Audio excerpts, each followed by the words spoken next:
Foi como se algo invisível me agarrasse pelo braço e, num instante, me lançasse dentro daquele poço à frente. Um lugar tão comprido que o fim se perdia na escuridão, tão fundo que nem mesmo o fundo parecia existir. No início, pensei que fossem milhões de velas ou tochas acesas, mas logo percebi que não eram chamas, eram pessoas. Corpos esqueléticos, com a pele acinzentada e repuxada sobre os ossos, sem um fio de cabelo sequer. Estavam todos nus, destroçados, e o que mais me assombrou foi o som. Nunca tinha ouvido gritos como aqueles, um lamento que parecia rasgar a alma. Tinham os dentes quebrados, estilhaçados, saliva escorrendo pelo queixo, muco saindo pelo nariz. Era um horror além de qualquer coisa que eu pudesse imaginar. A primeira reação foi gritar, e gritei tanto que perdi a voz. Foi como se, naquele momento, eu tivesse tocado o outro lado da existência. Agora, vamos ouvir o relato de Ed Wiggins. Ed dedicava sua vida a pregar a palavra de Deus, mas vivia uma realidade bem diferente. Uma noite, após ignorar um aviso, ele mergulhou em mais uma crise de drogas e acabou sendo levado para o inferno. O que ele viu e o que vai descrever é algo que ninguém gostaria de experimentar. Ouça com atenção o que ele tem a dizer. É uma honra estar aqui com vocês e com Dave. Sou muito grato pela oportunidade. Louvado seja Jesus. Obrigado, Senhor. É um privilégio compartilhar minha história, e sei que meu testemunho precisa ser ouvido. Por onde devo começar? Bem, desde criança, minha vida foi marcada pela violência. Fui adotado por uma mulher que tentou me matar dos 2 aos 9 anos. Sofri abusos constantes. Lembro de uma vez em que ela me batia com uma correia de couro, até que a correia escapou de sua mão e sumiu. Então, ela pegou uma cadeira e começou a me espancar com ela. Naquele momento, tive certeza de que seria o meu fim. Todos os dias, eu me perguntava, será hoje que vou morrer? Meus pais frequentavam uma igreja física, mas, para mim, aquele lugar era assustador. O órgão, o coral, tudo parecia sombrio. Um dia, ouvi que Deus era o protetor de todos, e aquilo me confundiu. Se ele era mesmo o protetor, por que não me protegia daquela mulher que queria me matar? Será que ele não ouvia meus gritos? Eu não conhecia Deus de verdade, não tinha uma relação pessoal com ele. Naquele dia, enquanto ela me batia com a cadeira, caí no chão, certo de que ia morrer. Mas, num impulso, agarrei o tornozelo dela e fugi. Sabia que não podia voltar. Escrevi um livro contando toda a história terrível da minha infância. Aquela violência acabou me levando para instituições. Quando minha mãe percebeu que não conseguiria me matar com as próprias mãos, ela me internou.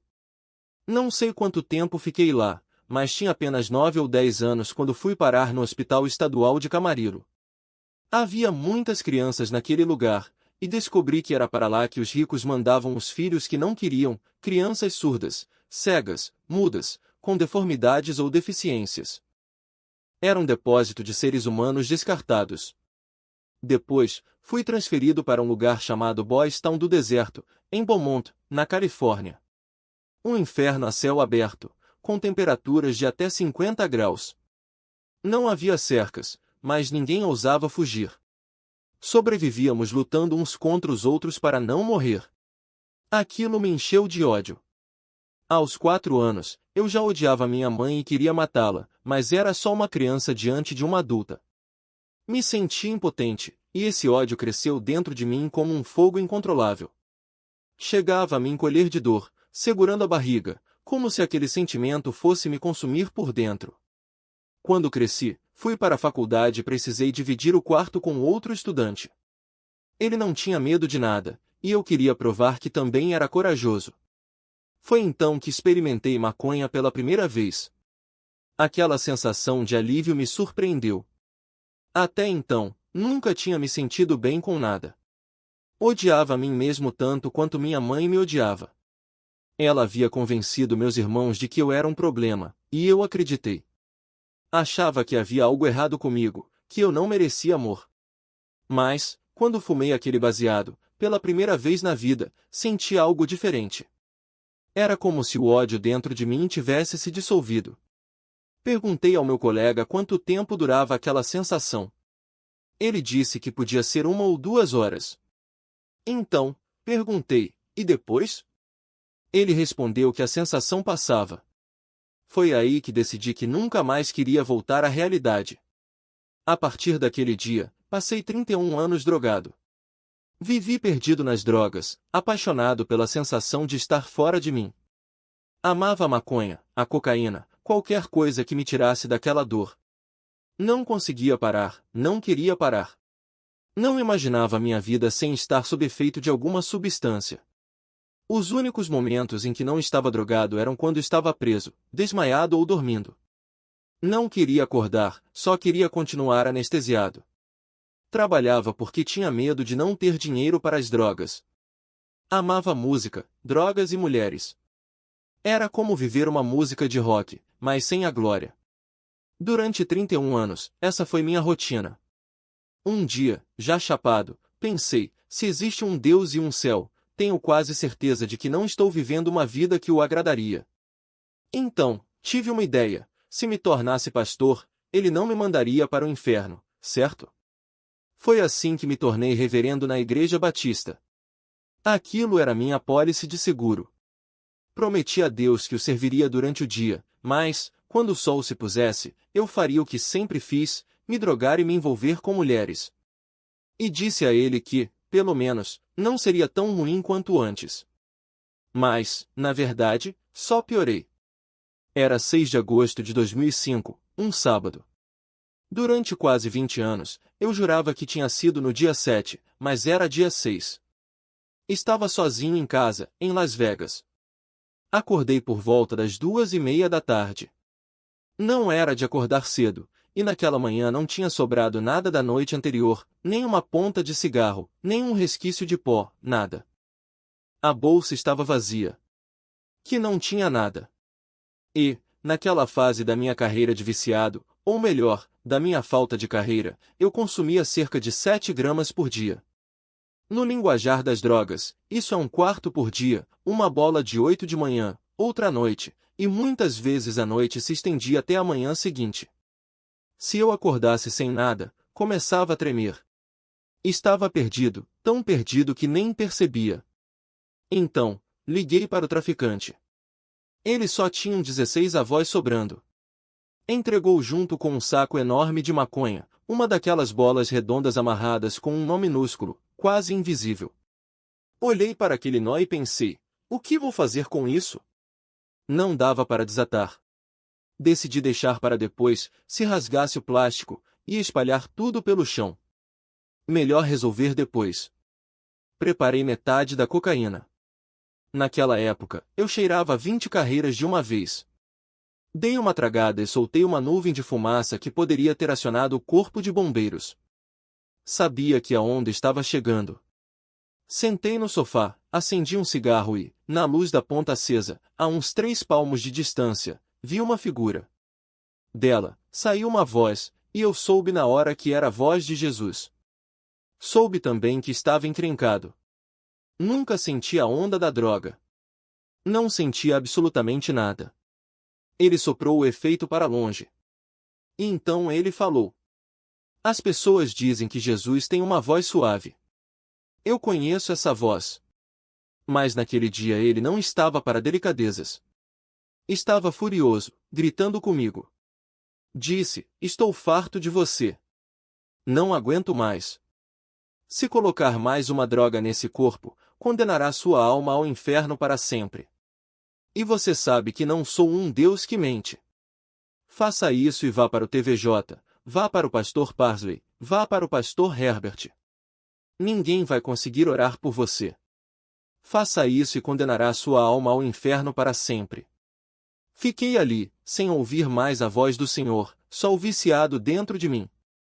Olhei para a droga em cima da mesa. Nunca tinha sentido medo dela, só a consumia. E então disse a coisa mais idiota que um homem já disse a Deus, entendi. Mas será que podemos começar esse programa novo depois que eu terminar o que está aqui? Foi quando Tony, porque era ele, claro, estendeu a mão e me segurou pelo cotovelo. Você sabe quando alguém te toca e você sente? Eu senti. Sinto até hoje. Quando fico nervoso ou testemunho em igrejas, chamo isso de o toque de 2 dedos. Ele me agarrou pelo cotovelo com 2 dedos, e num instante, estávamos lá. Flutuando no ar, vi o inferno. O inferno é real. As pessoas dizem que o inferno é aqui na Terra. Não, não é. É um lugar concreto, enterrado nas profundezas deste mundo, tão vasto que não se vê o fim, tão fundo que não se enxerga o fundo. Não há luz nenhuma. O sol não o alcança. As estrelas e a lua não o tocam. É a ausência total de luz. Flutuávamos no ar, descendo. Nas paredes, o que pareciam milhões de velas ou tochas.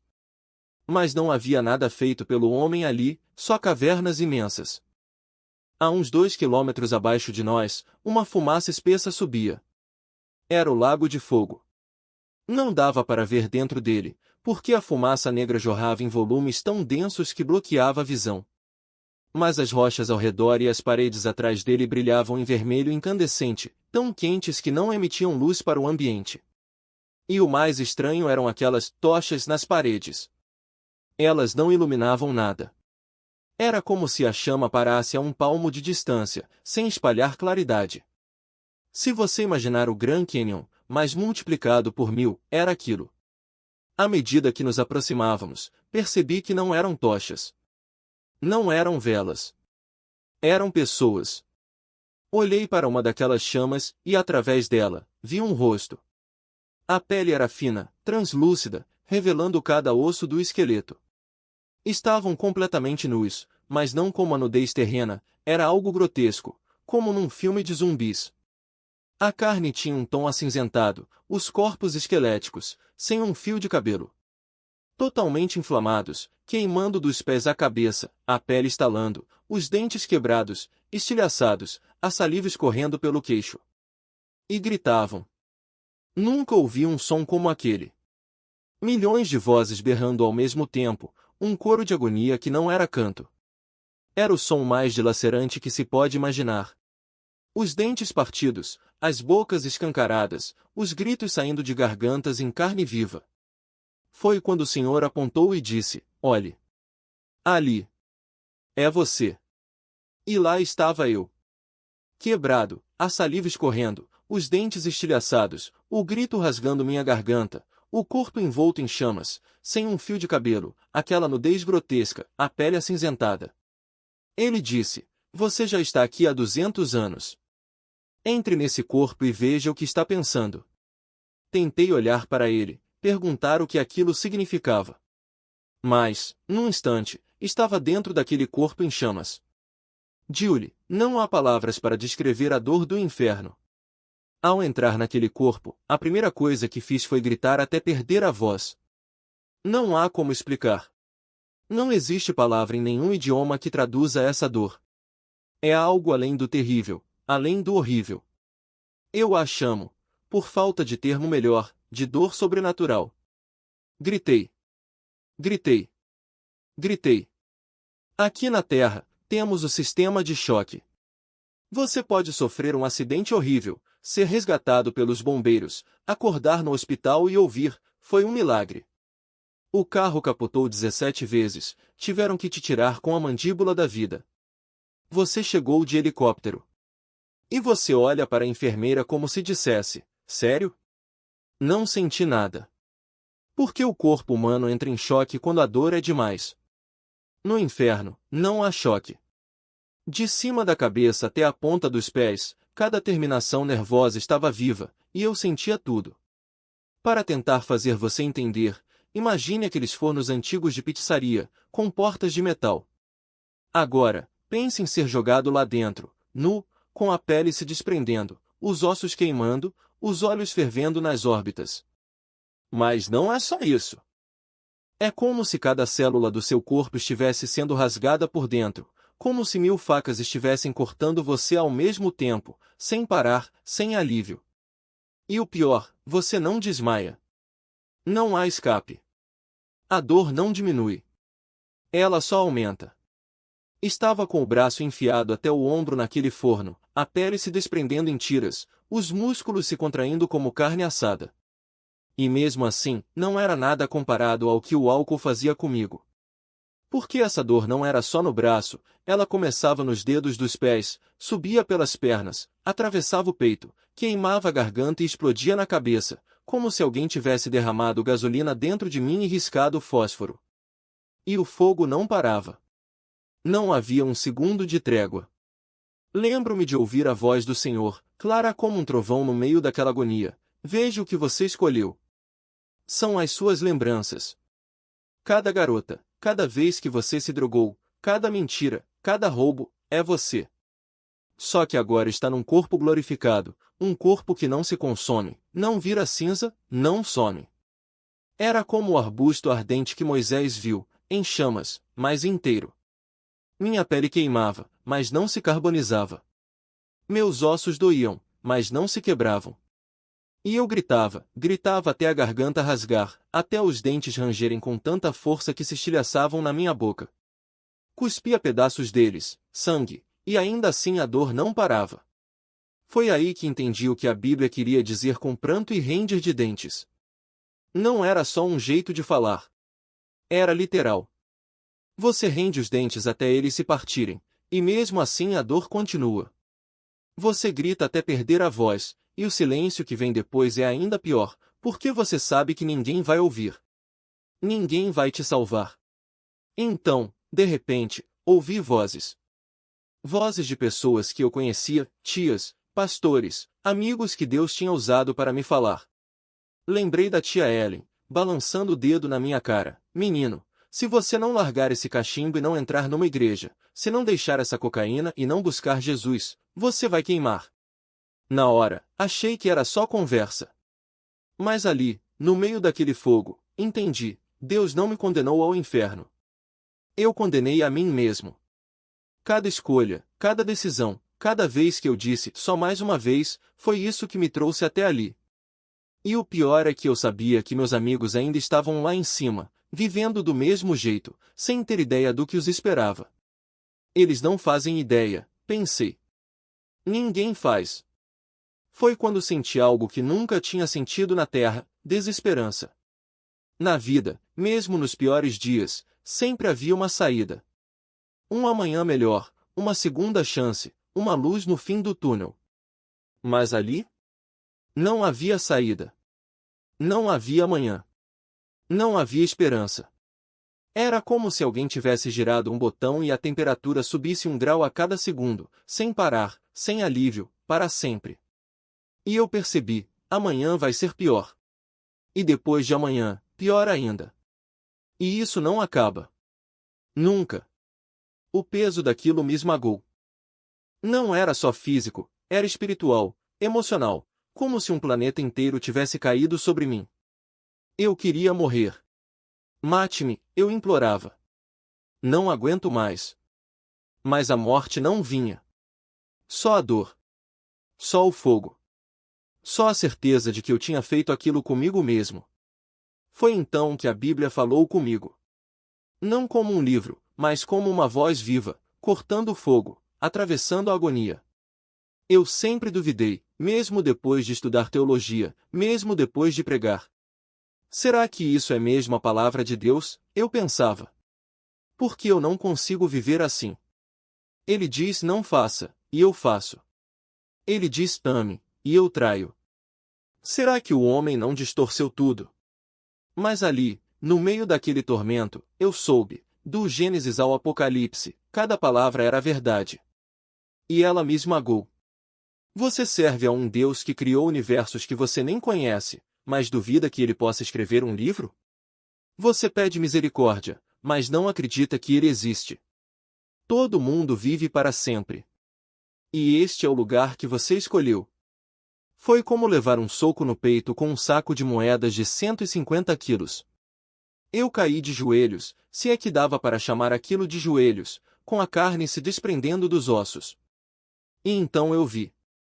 Vi a cruz, vi Jesus, o corpo dilacerado, o sangue escorrendo, os pregos cravados. Vi o amor que ele teve por mim, mesmo quando eu não queria saber. E percebi, ele não estava brincando. Aquilo foi real. E eu? Eu vivi como se fosse um jogo. As drogas, as mulheres, as mentiras, tudo parecia tão importante. Mas olha o preço que ele pagou. E olha o preço que eu estou pagando agora. Então eu vi o paraíso. Não era uma luz dourada, mas uma espécie de castelo, como a Bíblia descreve. Não ficava no inferno, era separado, inalcançável. Uma janela no alto, sem brilho, mas por onde eu via sombras passando. Lembrei da história do rico e de Lázaro, e gritei até não ter mais voz, tentando chamar a atenção de alguém. Mas as sombras passavam, indiferentes. Ninguém pode vir até aqui. Ninguém pode te ouvir, a voz sussurrou na minha mente. E eu entendi, não havia salvação. Não havia volta. Eu tinha feito minha escolha. De repente, num piscar de olhos, eu estava de volta ao quarto. O senhor ainda estava ali, envolto em luz. As drogas ainda estavam sobre a mesa. E eu olhava para o meu corpo, incrédulo. Onde está o fogo? Eu pensava, passando as mãos pelos braços, pelas pernas, pelo peito. Nada. Nenhuma marca. Nenhuma dor. Então ouvi uma voz suave, como um sussurro no meu coração: ele vai te dar outra chance. Eu me encolhi. Outra chance? Eu não mereço. Mas a voz não se calou. E, naquele momento, eu soube que não importava se merecia ou não. O que importava era que, pela primeira vez na vida, eu estava disposto a ouvir. Ainda estavam ali, diante de mim, como uma tentação que nunca se cansava. E eu sabia que aquilo não podia ser real. Não podia ser possível. Foi então que o Senhor falou novamente. Sua voz não era mais um sussurro, era clara, firme, como se cada palavra fosse esculpida no ar à minha frente. Filho, você tem uma decisão a tomar. E precisa tomá-la agora. Engoli em seco. Meu nome estava no livro do Cordeiro, sim, mas ele tinha tirado a borracha do lugar. Minha eternidade dependia daquela escolha. O que seria? Ele ou as drogas? Não precisei pensar duas vezes. É o Senhor, respondi, e as palavras saíram antes mesmo que eu entendesse o que estava dizendo. Eu escolho o Senhor.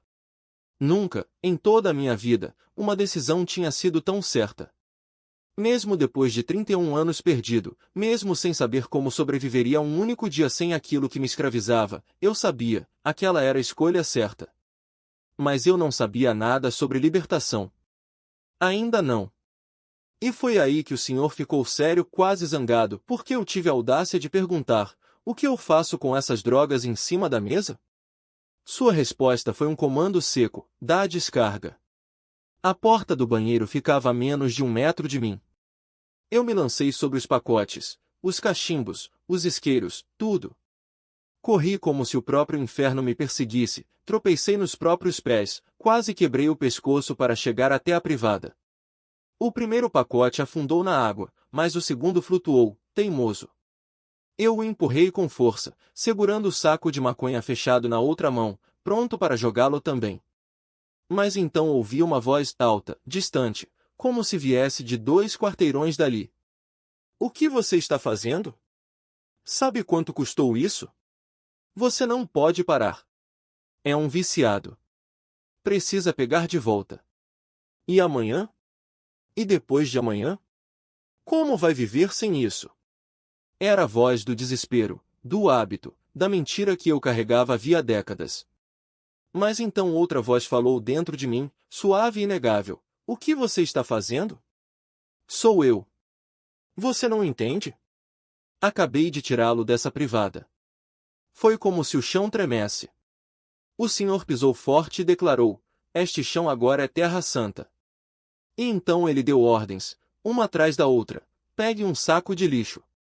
Junte tudo, os cachimbos, os isqueiros, as revistas, os DVDs, as fitas. Tudo. Agora. Eu corri pela casa como um louco, o coração batendo tão forte que parecia querer sair do peito. Acabará de escapar do inferno, como poderia voltar atrás? Enchi o saco até quase arrebentar, jogando dentro dele tudo o que encontrava, pilhas de revistas que chegavam à minha altura, discos, fitas, parafernália de todo tipo. Quando terminei, o saco pesava como chumbo. Agora leve isso para a lixeira na rua, ele ordenou. Abri a porta, arrastando o saco atrás de mim. Mas então olhei para cima.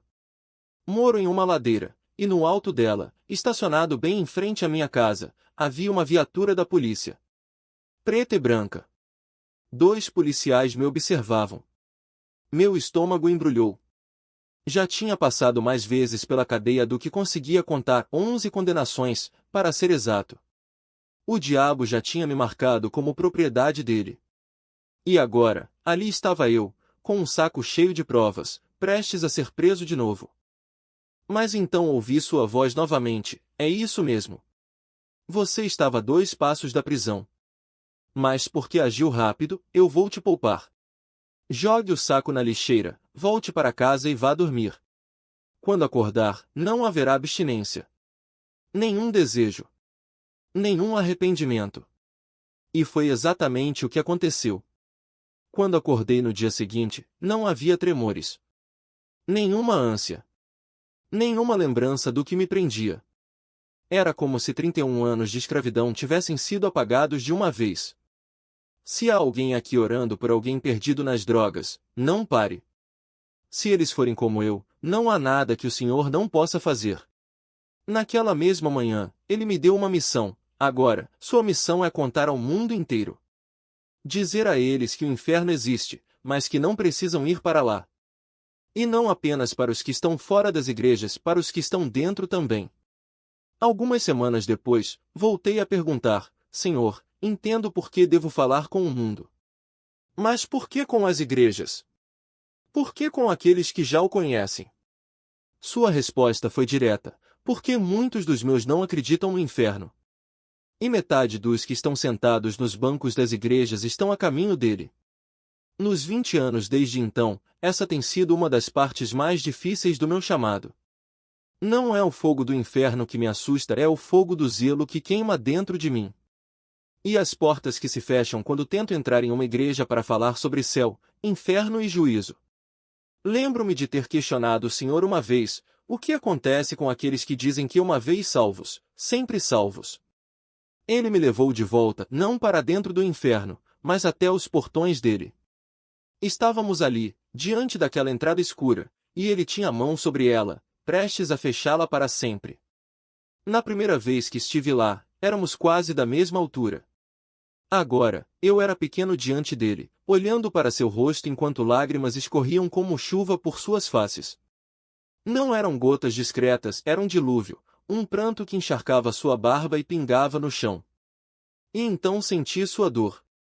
Não era raiva. Era um lamento profundo, como se cada alma que se perdia ali fosse um filho que ele não pôde salvar. Estes são os condenados, ele disse, e sua voz estava quebrada. Na terra, vocês diriam que merecem o que têm. Mas eu não os criei para isso. Palavras vazias. Vocês merecem queimar no inferno. Mas não era um veredicto, era um soluço. Cada sílaba saía como se ele estivesse arrancando as próprias entranhas para colocá-las diante de mim. Eu os criei para serem amados, ele disse, e sua voz tremia como um galho sob o peso da neve. Não para serem descartados. Aquele amor não era fraco. Era um fogo que consumia até o que não podia ser consumido. Ele não parava de amar, mesmo quando eles o rejeitavam. Mesmo quando cuspiam em seu rosto. Mesmo quando preferiam a escuridão à sua luz. E isso era o que me queimava por dentro. Não era apenas compaixão. Era um chamado. Você viu o que acontece quando eles se recusam a me amar, ele continuou. Mas o meu amor não depende deles. Eu os amo apesar de tudo. E é por isso que você está aqui. Aquelas palavras me atingiram como um martelo. Eu tinha passado anos repetindo frases de efeito, acreditando que bastava aceitar Jesus para estar salvo. Mas ali, diante dele, entendi, não era sobre palavras. Era sobre morte. Morte para o eu, para os vícios, para as mentiras que eu chamava de vida. Se o grão de trigo não cair na terra e morrer, fica só. Mas se morrer, dá muito fruto. Eu tinha lido aquilo, mas não tinha vivido.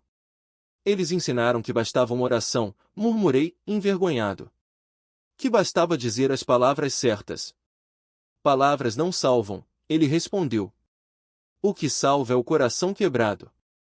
O que salva é deixar que eu viva em você, no lugar do seu pecado. E então ele me mostrou, a água do batismo não era um ritual. Era um funeral. Quando você desce, é o velho homem que morre. Quando sobe, é uma nova criatura, mas só se você deixar que ele tome o controle. Não era sobre memorizar versículos.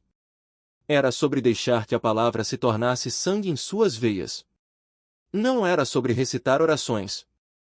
Era sobre viver como se cada respiração fosse dele. Você não pode amar a Deus com todo o seu coração por esforço próprio, ele disse. O coração humano é fraco. Mas o meu espírito é forte. E quando você se esvazia, eu o encho. Era ali que estava o segredo. Não em tentar ser bom, mas em deixar que ele fosse bom através de você. Não em lutar contra o pecado, mas em deixá-lo viver em você, de modo que o pecado não tivesse mais lugar. Ele deve crescer, e eu diminuir. Não era uma metáfora. Era uma rendição. E então ele me mostrou a igreja. Não há que eu conhecia aquela cheia de gente que cantava hinos com os lábios, mas cujos corações estavam longe. Não há que pregava amor, mas praticava divisão. Não há que falava de santidade, mas se contentava com migalhas de Deus. Eu não volto para uma noiva morna, ele disse, e sua voz agora era como o trovão. Volto para uma igreja que arde. Por guerreiros sem mancha, sem ruga, sem nada que os afaste de mim. Eu vi o que estava por vir. A tribulação não era apenas julgamento, era purificação. Os que se diziam cristãos, mas amavam mais o mundo do que a ele, seriam expostos.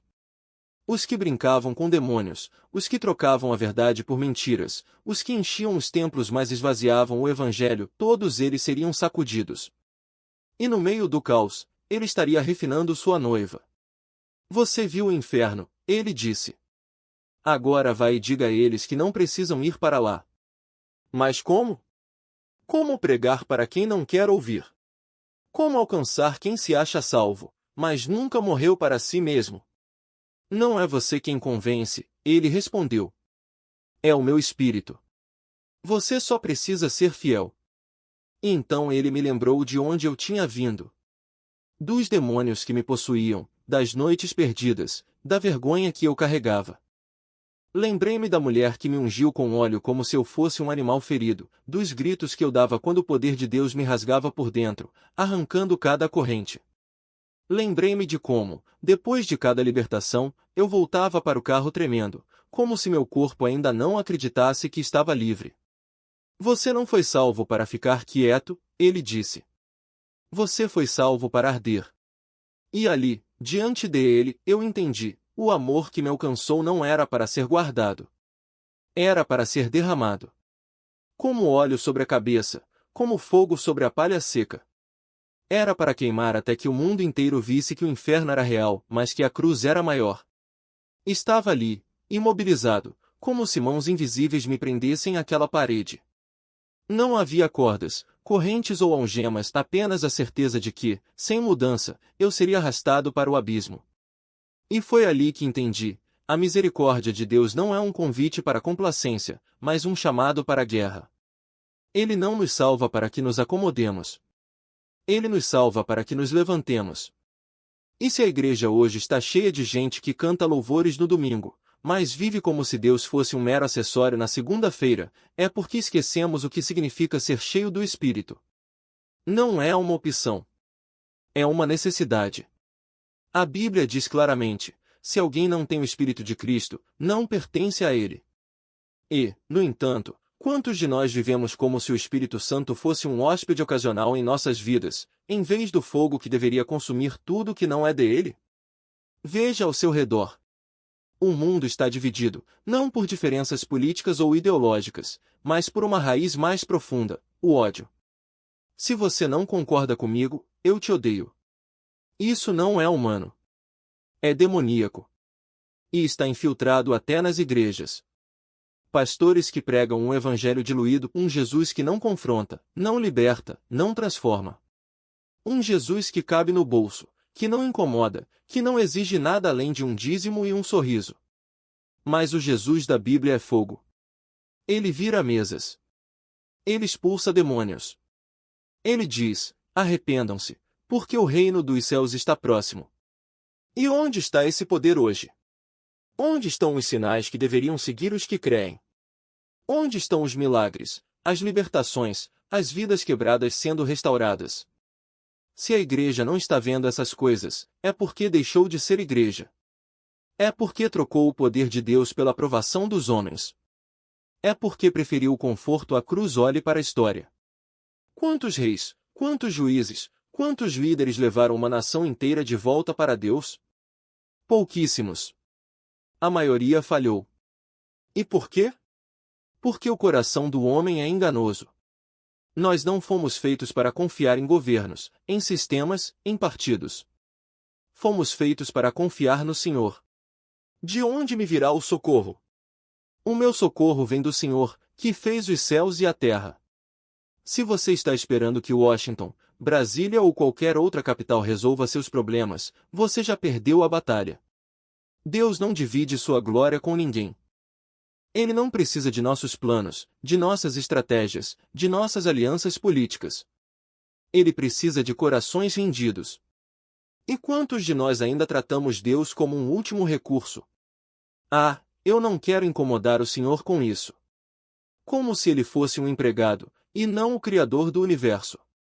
Como se nossas preocupações fossem pequenas demais para ele.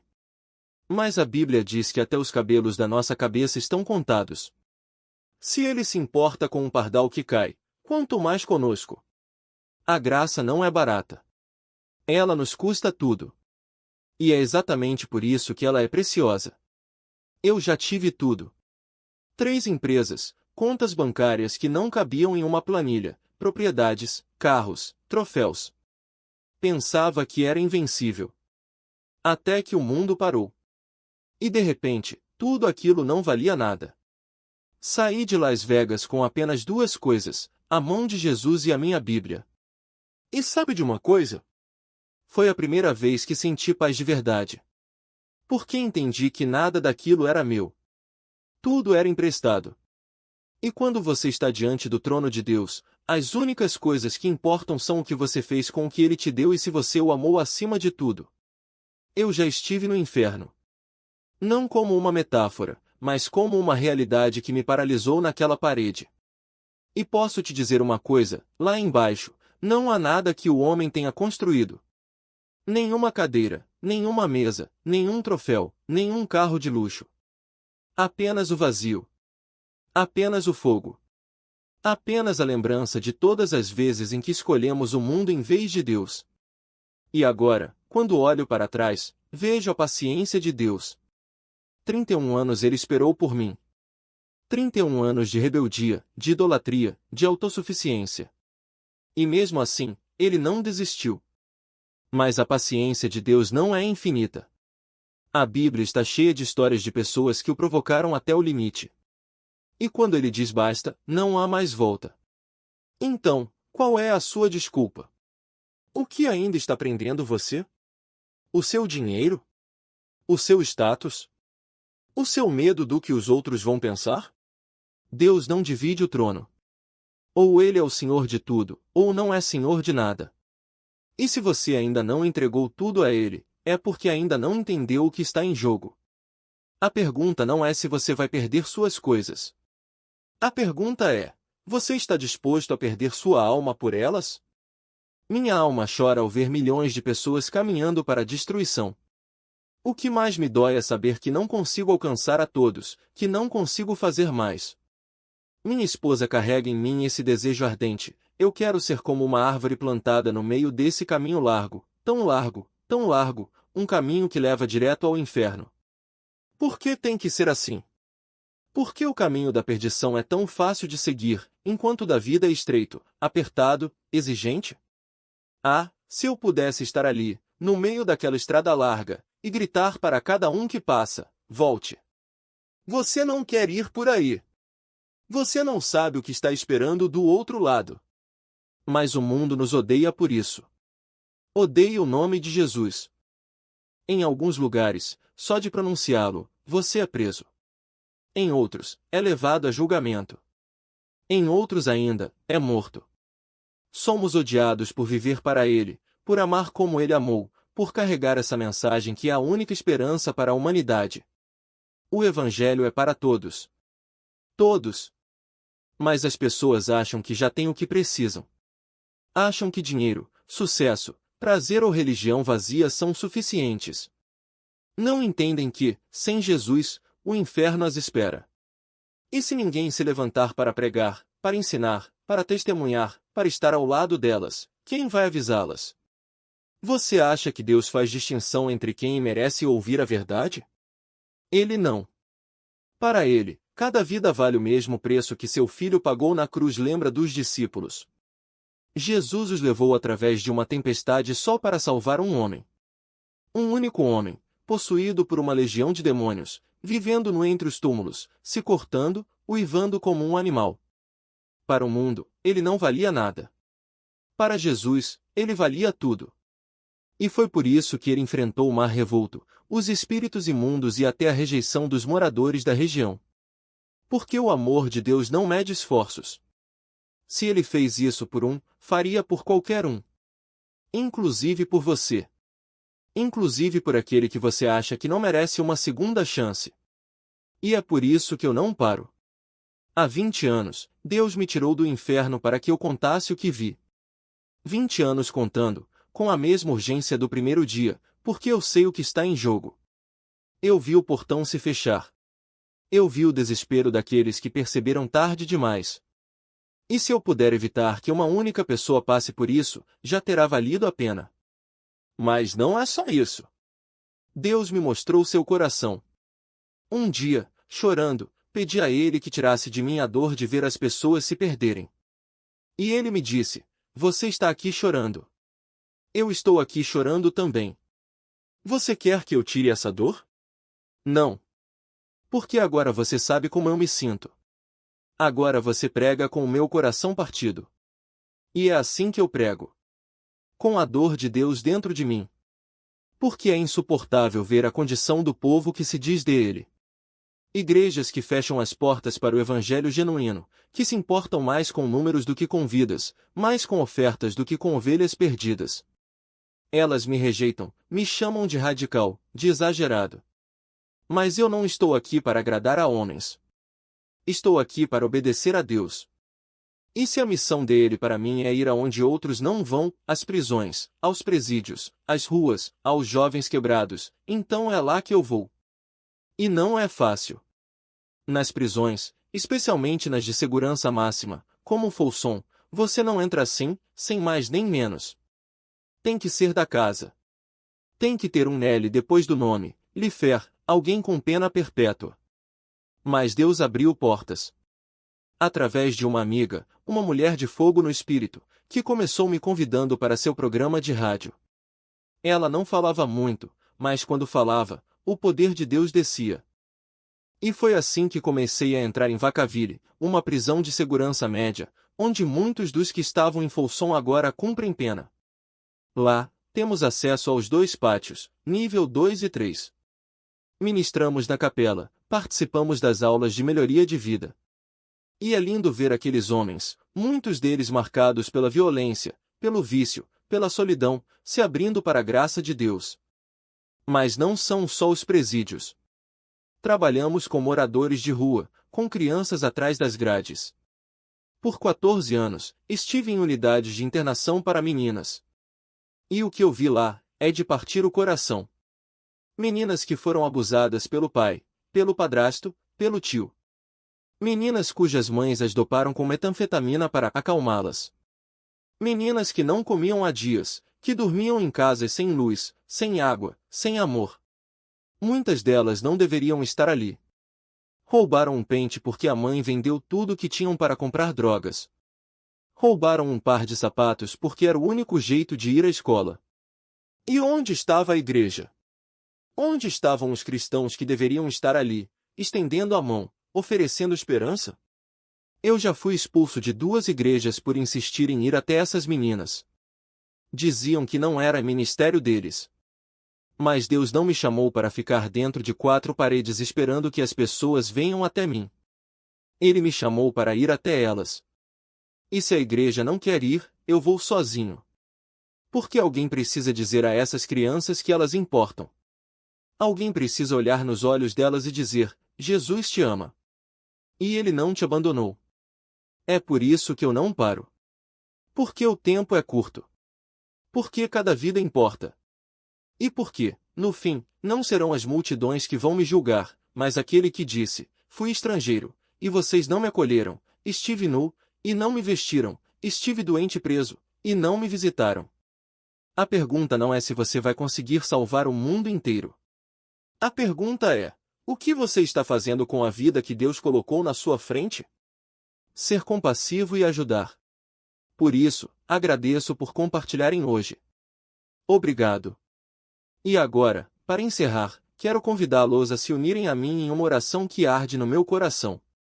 Vamos orar juntos, pedindo que Deus acenda em nós o fogo que Ele mesmo colocou dentro de cada um. Senhor, acende em nós uma chama que não se apaga, um desejo ardente de sair e servir-te. Que amemos a Ti da maneira que mereceis ser amado e que amemos os outros com o mesmo amor com que Tu nos amas.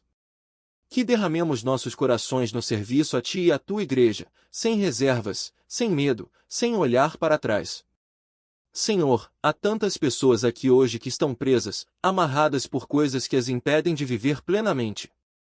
Alguns lutam contra vícios, drogas, álcool, jogos, roubo, mentiras. Outros estão aprisionados por comportamentos que os afastam de Ti, como a pornografia ou relacionamentos que não honram a Tua vontade. Hoje, nós clamamos: liberta-os, Senhor. Quebra essas correntes agora mesmo, neste instante, e que cada pessoa aqui possa se levantar livre, sem nada que a impeça de entregar-se totalmente a Ti. E àqueles que carregam dores físicas, doenças que os médicos não conseguem explicar ou curar. Nomes complicados, diagnósticos que parecem sentenças, corpos que não funcionam como deveriam. Mas nós sabemos, Senhor, que para Ti não há impossível. Uma única palavra Tua, um único toque, e eles serão restaurados por completo, da cabeça aos pés. Toque em cada um agora, Senhor. Cura as enfermidades, renova as forças, devolve a saúde e a esperança. Que aqueles que vieram aqui hoje com dores saiam caminhando, pulando e louvando o Teu nome. E para todos nós, Senhor, pedimos que Tu continues a usar esta plataforma, este ministério, estas vidas. Multiplica o impacto, aumenta a unção, faz com que sejamos instrumentos poderosos nas Tuas mãos. Que sejamos como migalhas de pão que, quando partidas, alimentam multidões. Que sejamos ricos em boas obras, em amor, em serviço, e que tudo o que fizermos seja para a glória do Teu nome e para a salvação de almas. Em nome de Jesus, o nome que está acima de todo nome, nós oramos. Amém. Amém. Amém. Amém. Obrigado, Jesus. Aleluia. Amém.